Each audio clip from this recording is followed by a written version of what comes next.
What if the love you are holding on to isn't love at all?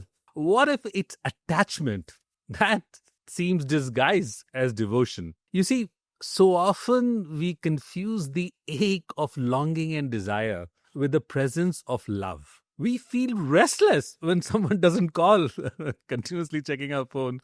We feel incomplete without their presence. And that ache we name love. In fact, the more we feel incomplete with somebody's presence, the more we feel we're in love. But this longing is not love. It is the echo of our own emptiness in searching for an anchor outside of us, in a person, in a feeling, in a sensation.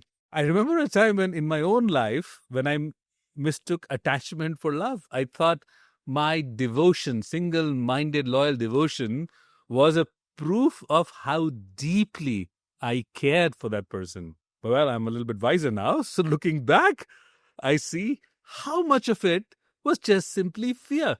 The fear of being abandoned, the fear of being alone, the fear of losing the image of myself that I had built inside that relationship. What I call love, I eventually realized was really a cage that I had built with my own hands. It's only when that relationship cracked open for various reasons did I realize, the fundamental quality of love is that it cannot be forced. Real love does not come from clinging. It comes from letting go. The Bhagavad Gita says, he who has no attachment can truly love others, for his love is pure and divine. This teaching reminds us that love rooted in attachment is bound by fear and dependency, but love rooted in freedom is expansive.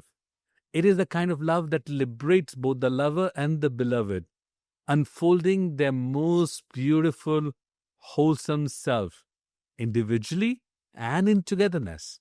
Take a moment, think about it. Attachment tightens its fist, love opens the palm. Attachment demands certainty against all odds. Love abides in freedom to choose moment by moment.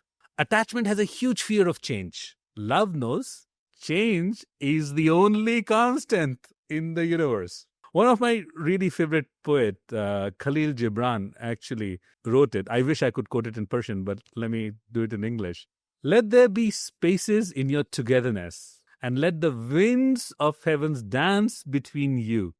Real love is not possession.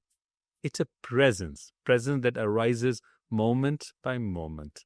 To love is not to hold another prisoner, but to walk with them as a companion of the soul, knowing they are not yours, yet they are with you. Let us see what this means for us in real life. The most obvious question, I guess you will ask, is how can we discern the difference between love and attachment? Well, there's no perfect answer, but you can begin by asking yourself few basic questions. Does this relationship awaken my freedom, or does it deepen my fear?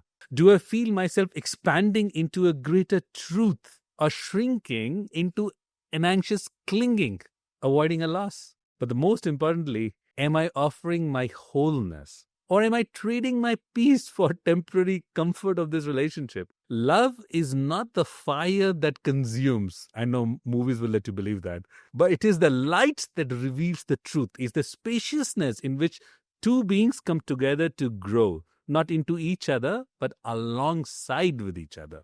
And here lies the paradox. The moment you release the need to cling, love finally appears in its purest form. When you no longer fear losing, you discover love cannot be lost. What is true only expands with time. It does not diminish. So today, look gently at your own heart. Notice whether there is a contraction. Notice where there is fear. And then ask yourself, am I loving or am I clinging on? To choose love over attachment is to choose freedom over fear, presence over possession. And from that choice, love reveals its true nature. of not being a cage that you're bound into, but of wings with which you can soar ever higher into freedom of togetherness.